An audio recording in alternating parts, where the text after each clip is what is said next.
Welcome to the Human Up Podcast. I'm your host, Dave Marlon, and it's a huge honor to me to be joined by senior mental health clinician, Nicholas Neubauer. Now, Nicholas not only has been a licensed clinical social worker, practicing for almost 2 decades in Las Vegas, treating thousands of clients, but he's also the father of a church and has had quite a congregation. And I believe 8 years he's been a church. He's been a leader of a church. So the merging of spirituality and mental health is truly impactful, which makes it an additional honor for me to have my dear friend Nicholas Neubauer as our guest. Welcome, Nicholas. Well, thank you, Doctor. I appreciate the warm introduction. It seems like I'm well qualified, and now that you mentioned it, I can't believe it's been 2 decades. Yeah. Time flies. You had the amazing idea that instead of us just having dialogue, which we had in our prior podcast, instead we would reach out to the community and say, hey, who has questions about mental health, and encourage people to call in, to write in, to email in, and share questions they want to hear answered for us to ask them. And my understanding is you've actually got some questions for us to address today.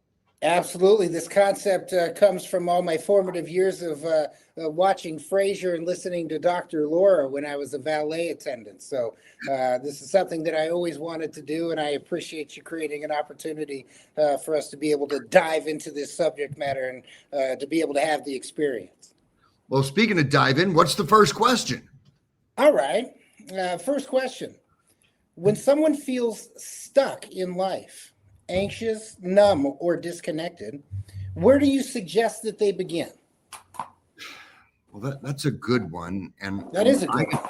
I get the sense that all of us at some point in our life, which ebbs and flows, we all have the feeling of being stuck, whether it's in a relationship, whether it's in a job, whether it's a living situation, or it's in recurring thoughts that we have. 100%. Well done. Well done. Well, to add to that, my thoughts when I am presented with that, and you're 100% right, it is something that I see with an incredible amount of frequency.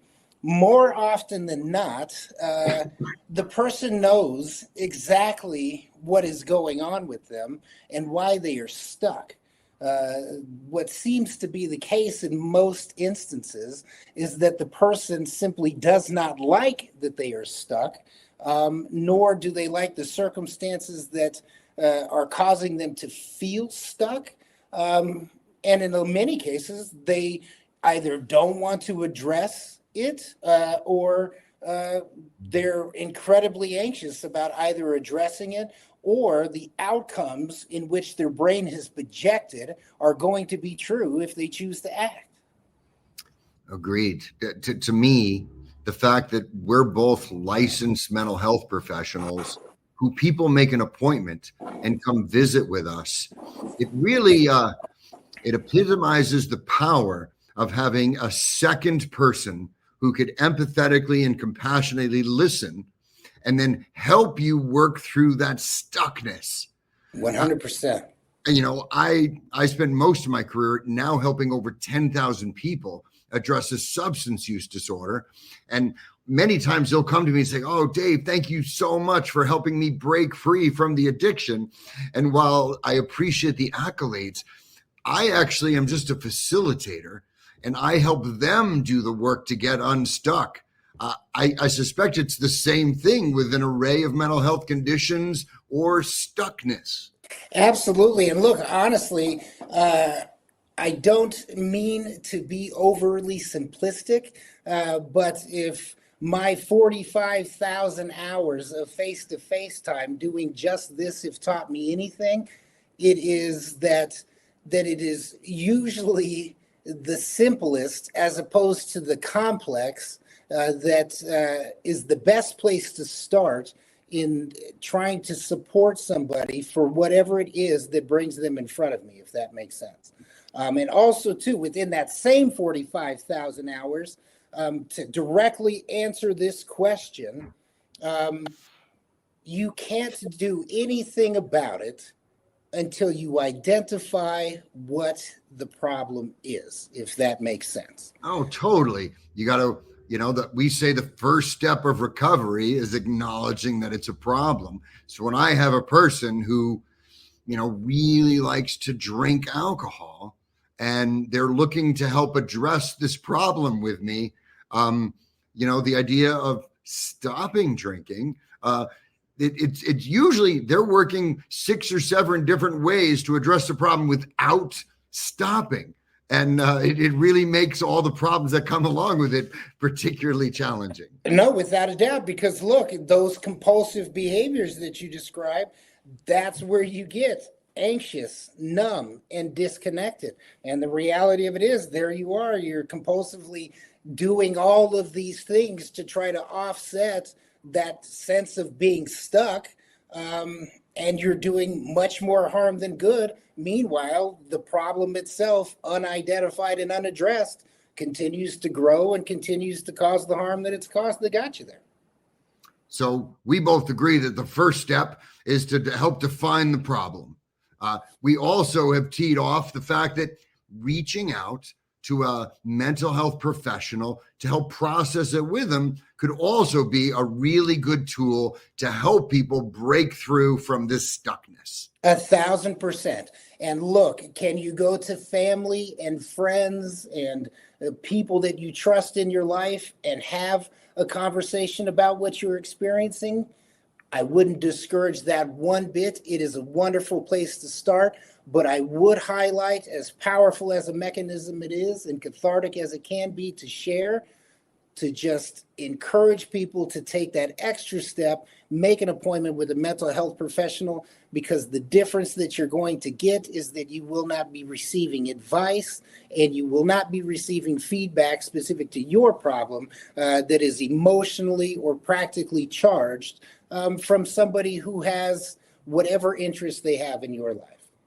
That was beautiful. And the fact that they're not coming to us for advice, I think it's worth elaborating on that. Yes. And look, I will be the first one to acknowledge that some of my amazing colleagues within the same scope of practice in my professional community, the unfortunate reality is that some of those folks do offer advice. And there's certain words that I would encourage patients to be on the lookout for and to be mindful of when they're working with a mental health professional, to where if a mental health professional is saying, you've got to do this, you must, you have to, you should, those kinds of things, look, that's advice, right. Encouragement. I encourage you to do so, or to ask further questions to try to help guide and support somebody in their own decision-making process. Those are the kind of differences in languages that you want to be mindful of to ensure that you can be the best advocate for your own health and your own support in regards to providers that you're working with. I wholeheartedly agree. And to me, to go back to substance use, it's even more acute there, because when somebody comes to me with a drinking problem, I know that saying you should stop drinking is 100% unhelpful. Me giving advice, I recognize that isn't helpful. What is helpful is me asking you questions and saying, tell me about the reason you came here to see me today, and then me soliciting from the client what their problems are. And maybe I'll address this in different dimensions of wellness. So it's affecting your relationship. Oh, so it's affecting your work. Oh, it's affecting your health. It's affecting your spirituality. Now I could solicit from you, the client, so what do you see as the common element in all of these problems affecting your dimensions of wellness? And then I'm helping the client come to a realization or an understanding on their own, because I'm sure their mom or their partner has already told them what they think, and they're not coming to me for what I think. They're coming for me for me to help them. Absolutely. And what you just did there in that articulation, you described hallmarks of our professions and our ethics. You described inside oriented and you described client centered. And that's exactly what we're here to do. But I do think, too, that as far as what we responded to the initial question, so whomever stuck in Las Vegas may be, I hope that provided them useful information to help create some motivation and a pathway for them to become unstuck. And I would also like to take this as an opportunity, since you brought up substances, we certainly have received some questions in regards to substance use, abuse, and recovery. This is a great question for you. What do you wish families understood about addiction and recovery that they often don't? Well, thank you. And that was a smooth segue. I feel like I'm biting my tongue. The first thing is that it's not up to you to change another person's behavior. So, somebody said this to me with my son early in recovery, where I said, I want him to do this. And people stopped me and they said, Dave, you don't own or control your son. You have a relationship with them. Now, the only thing that I can control are my own boundaries. I can't control a loved one. I can't control a friend. I can't control a patient. What I can do is I can control the boundaries I have. And to me, that's a critical element to be conveyed to anyone who's saying, hey, you got to help me. My wife's drinking too much and I need to change her behavior. You know what? If I could comment on that, I couldn't agree with you more. And the reality of delivering that to somebody is that is the very last thing that they either want or are expecting to hear, but it is 100% what they need to hear and what is going to benefit them greatly from hearing. Yeah. And we say benefit, help get some peace from letting go. I often say, because in addition to me having a substance use disorder, I also suffer from codependency, and I had to go through an extensive recovery through a recovery process to address my codependent needs and desires. Was that I didn't let go of anything unless it was filled with claw marks. Because, I tend to hold on too tight to things I love. And when they won't succumb to what I know is the right thing for them, I tend to work harder and longer, to try to help them, even though it's counterproductive and it often just pushes them away. I'm going to make this work for both of us. Right. That's right. One of what I was biting my tongue over as it relates to the question is that what I would really appreciate people to understand is that addiction is a disease. I always try to use real world examples to help illustrate points to people because it's what I do. But if you're familiar with, the comic book character of Venom, right? It's essentially this piece of material that it infects its host.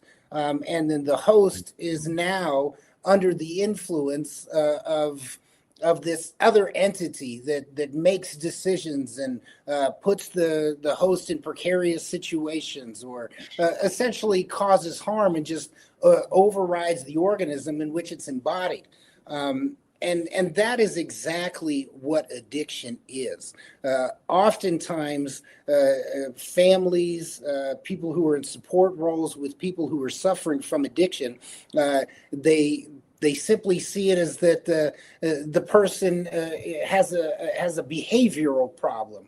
They generalize it that something's wrong with the person, or that the person is actually choosing this life of addiction for themselves.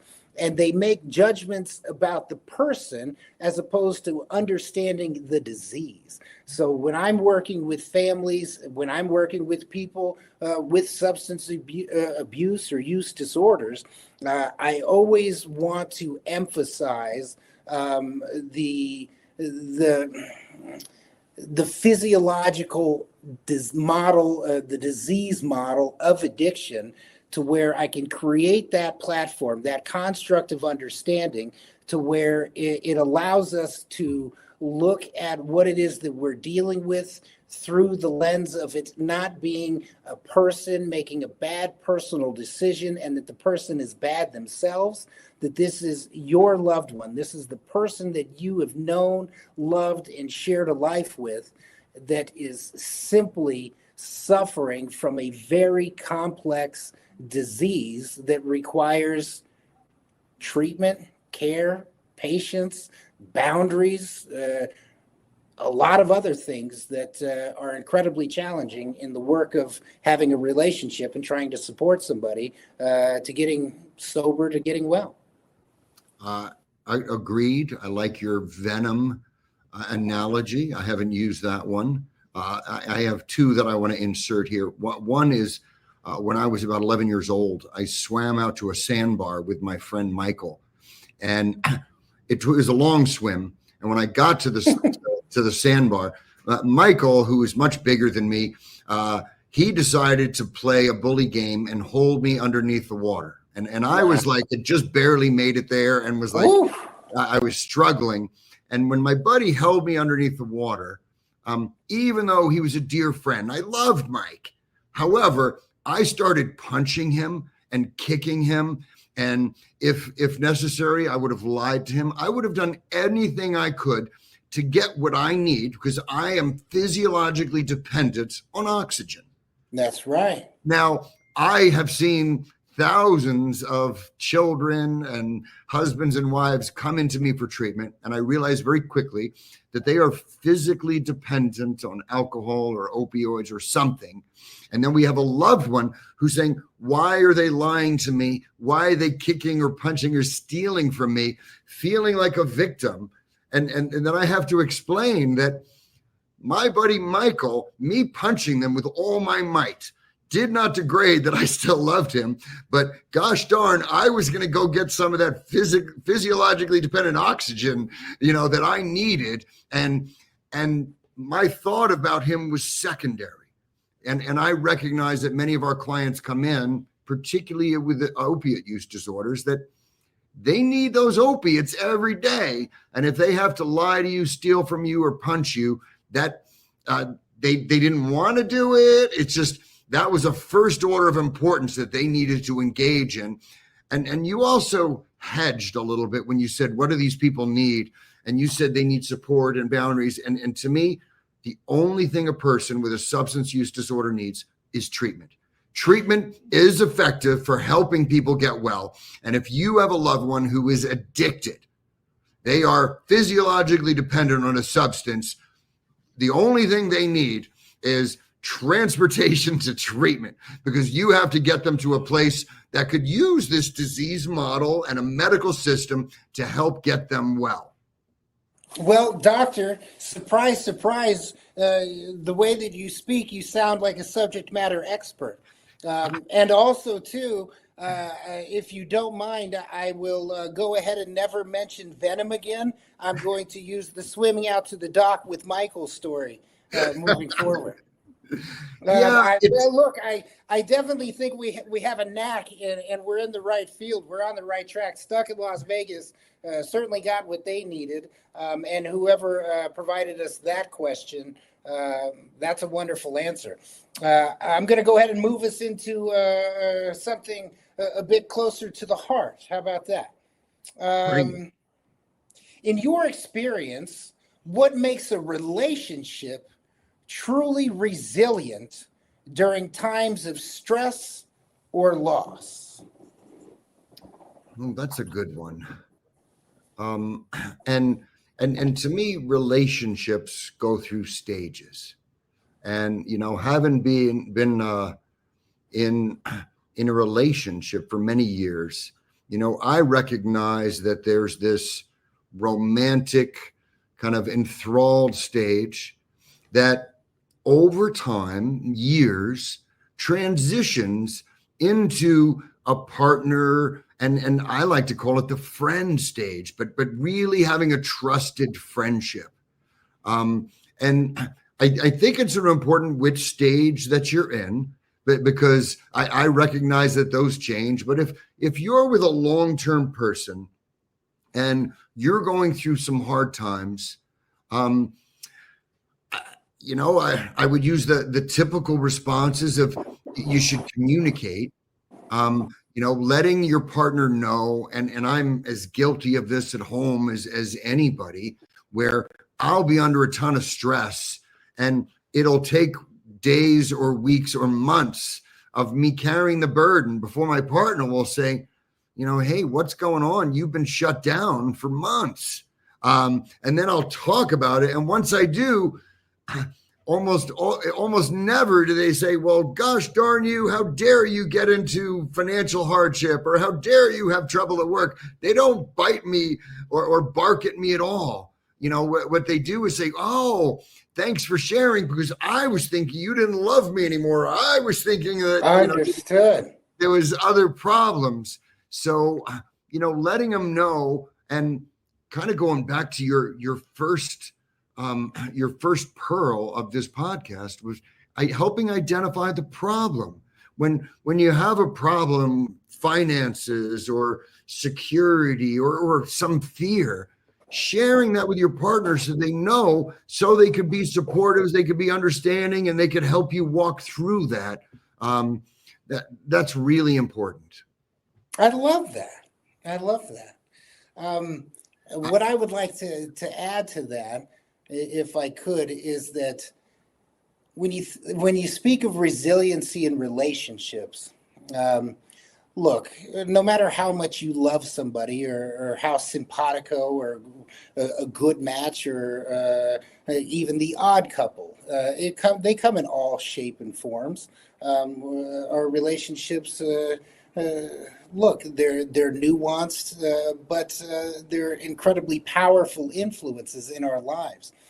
But as it speaks to resiliency during times of stress, grief, hardship, whatever else it might be, I would be absolutely remiss if I did not encourage folks who are in significant relationships with others. And these can be romantic relationships. These can be familial relationships. These can be friend relationships. My strongest and most meaningful encouragement would be that in good times, because you wouldn't have a relationship if there weren't some periods of good times.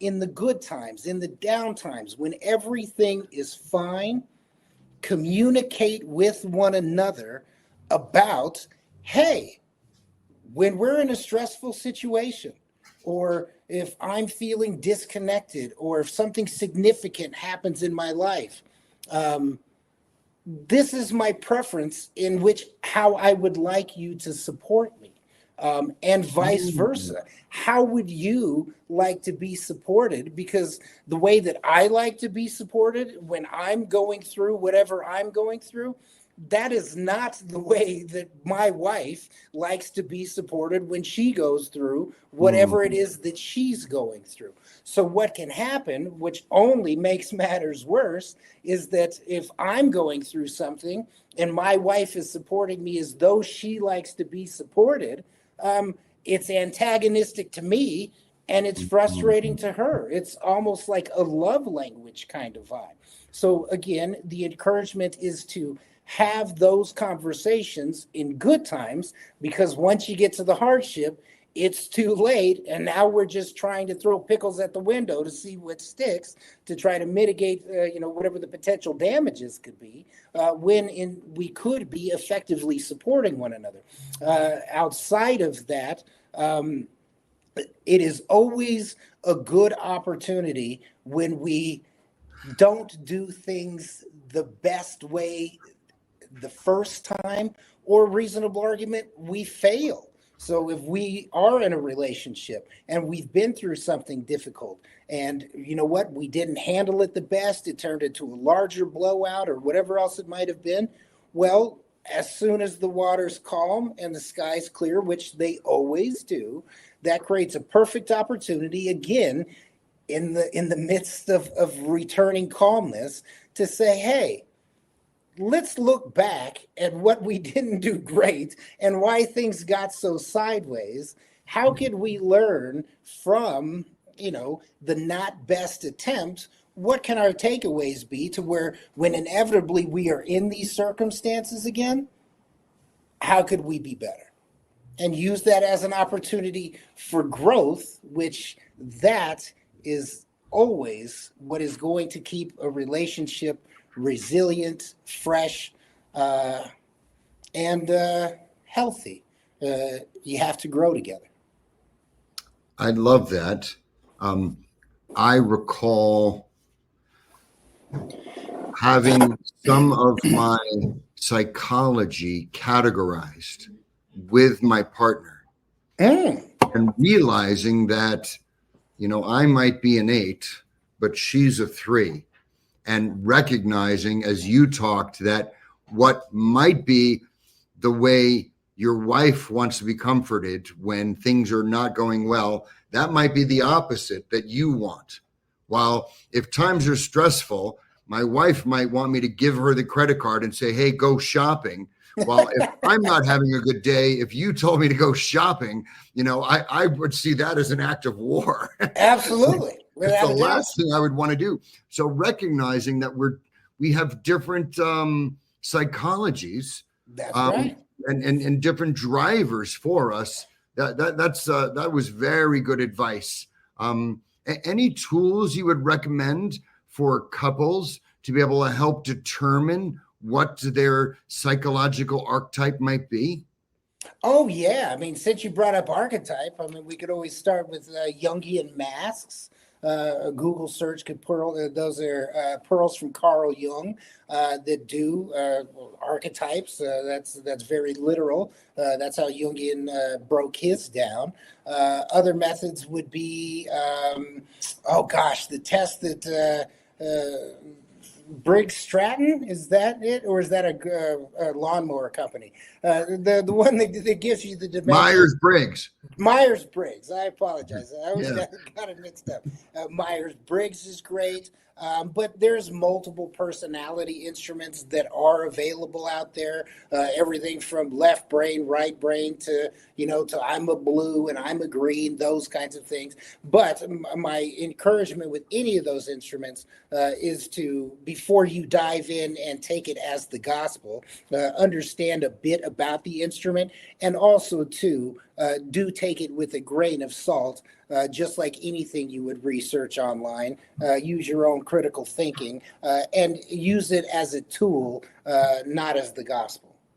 100% agree. And I think the results of the tool that I've always found most useful is just that we have different frameworks, and recognizing that my partner, who I'm trying to communicate well with and I'm trying to love and support, that they're seeing things through a different frame, a different lens.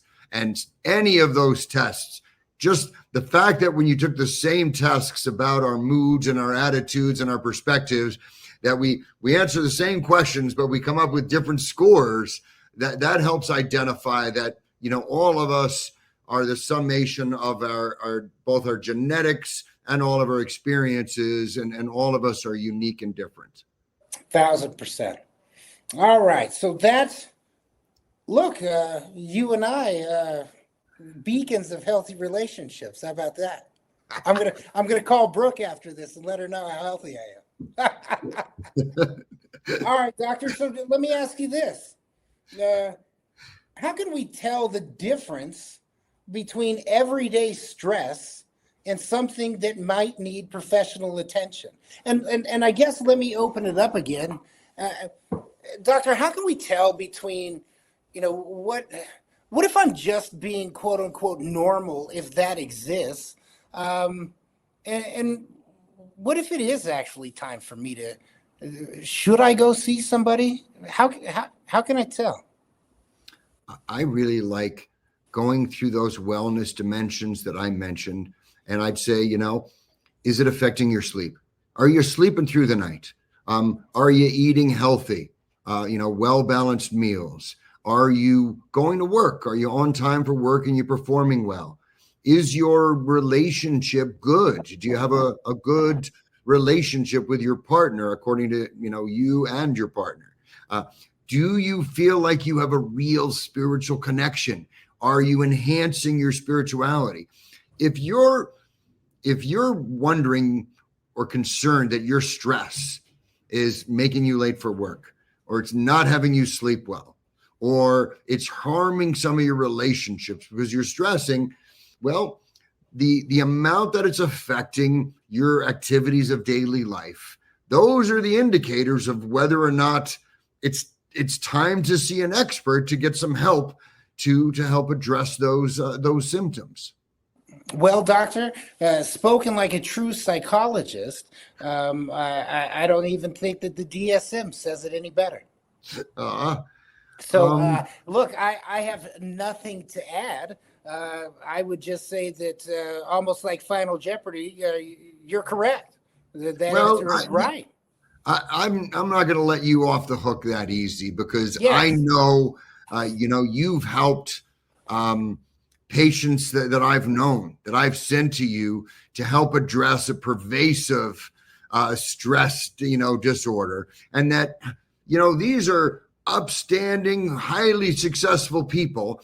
So I think normalizing and recognizing that all of us have some amount of stress and that it ebbs and flows.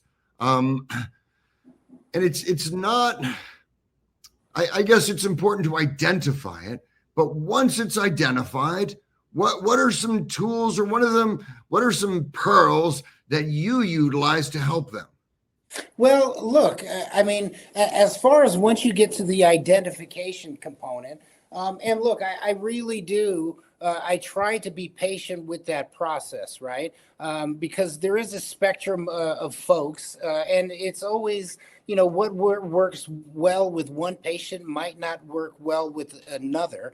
So to some degree, there's folks that do want to come in and they really want to get to the etiology of it, right? They really want to know where it comes from and why is this happening. And look, this is kind of where the therapist in you ultimately leads down to, well, it goes back to your childhood, right? Or this is due to your relationship with your mother, or it's from a trauma from your mid-20s, or look, it's a physiological thing that's genetic, and that it's like your hair color. It's not something that you chose, but it is something that is present within you, that therefore it is incumbent upon you to be a good steward of, and to be aware of, and to care for, as a larger part of caring for your corporate self. But regardless of any of those avenues that you take, ultimately you get to the point of, what in the hell are you going to do about it? Right. And regardless of what somebody comes in for, or why they're coming in for that, or how they got there, inevitably the rubber has to hit the road. And that is where you have to do something about it. Right. So we have problem identification. Right. And then we have our objectives. Right. So we know what the problem is. We know how it's affecting us, and we also know what we would like to do about the problem, and are at least hopeful as to where we can get ourselves to be to help mitigate all of the things that the problem is, in all of the ways that the problem is affecting us. I typically like to start with, if it's something that is physiological, or that falls in the line within a mental health disorder, and even things that might not fall into categories of pathology, but are still affecting the person.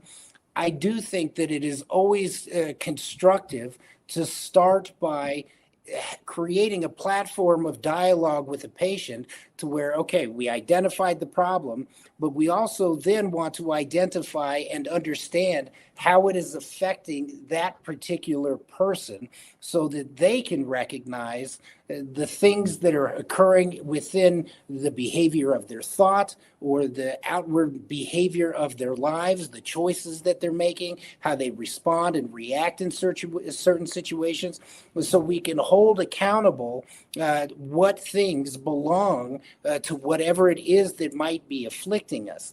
And again, that's where it becomes, it becomes an extraordinarily unique process, right? You've got all kinds of theoretical evidence-based models that one can use, but again, just as though that CBT and a CBT approach might be great to work with patient Tammy, you then say, well, hey, that worked great for Tammy. Let me take it over here and to try to work with Deborah on it. However, Deborah doesn't have buy-in to that. She doesn't seem interested in that, or she just really seems not connected to that. So what I typically like to do as the next order in that process is to try to understand with the patient by offering, different tidbits of ways that we can conceptualize it or directions that we can take to try to identify what resonates with the patient, how well they receive it, and how much equity they have into the ability to say, yeah, you know what, I'm with you there. And they have a sense of motivation to engage in the process with all of the other metrics kind of stamped down and tapped out in regards to, yes, this is the way that we're going to move forward, and reminding them that the work of therapy is what happens in between the sessions. And off we go. Wow. That sounded awfully pragmatic as far as a level-headed, logical approach to deal with something that's blocking you or any mental health challenge that you have. That's and again, going back to the one of the opening conversations that we had today is that, that is one of the hallmarks of therapy, is that we aren't just talking about the weather. You are talking to an educated, trained professional with experience under their belt that is working with you in an evidence-based, data and studied, supported way to support you through whatever it is that brought you to them in the first place. That there is a science behind this. There is functions and mechanisms to our profession, and that is the benefit of taking whatever might be afflicting you to a professional. It's kind of like why, if my car breaks down, you know what, I saw the guy next door turning a wrench, and I could go ask him about it. But I'm probably going to be best served by just taking my car to a mechanic and actually getting it fixed in a reliable way. I'm amazed that, I used to run solutions recovery and we had pretty good success rates. But here at Vegas Stronger, where I work now, that 77% of patients who come to us with a substance use disorder are able to remain abstinent for 1 year after getting therapy from us. I mean, that's an optimistic and an outcome rate that really instills hope that even if you think you are hopeless and destined to, a life of drinking or a life of using whatever substance it is, that this treatment that Nicholas and I are talking about, it totally works. Not only is it pragmatic, not only is it a process, not only are we using multiple therapeutic techniques that are evidence-based, but the results speak for themselves. They're highly successful.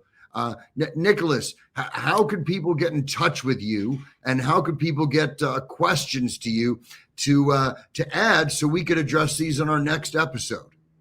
Well, the best methods would be is that my name, which may or may not be published on the podcast, but my name at gmail.com is the absolute best way to get in touch with me, professionally, personally, whatever else it might be. So Nicholas Neubauer at gmail.com is an absolute wonderful way to get to me directly. There's several other mechanisms that lead back to that same avenue. I could be found on Psychology Today. I could be found on the Neubauer Mental Health Services website, which is www.nmhslv.com. Or you can simply call Neubauer Mental Health Services and ask for Nicholas, and I'll give you a shout back. Awesome. Same for me. I'm David.Marlon at vegasstronger.org. You could also reach out to vegasstronger.org or connect with us. We're on 6 different social platforms. And we look forward to hearing questions. And we look forward to an episode next month where Nicholas and I address your mental health questions. Thank you, everybody, for letting us be a part of your day and for providing us questions. I do hope that we were helpful because, after all, that's what we're here for. Thank you, Doctor.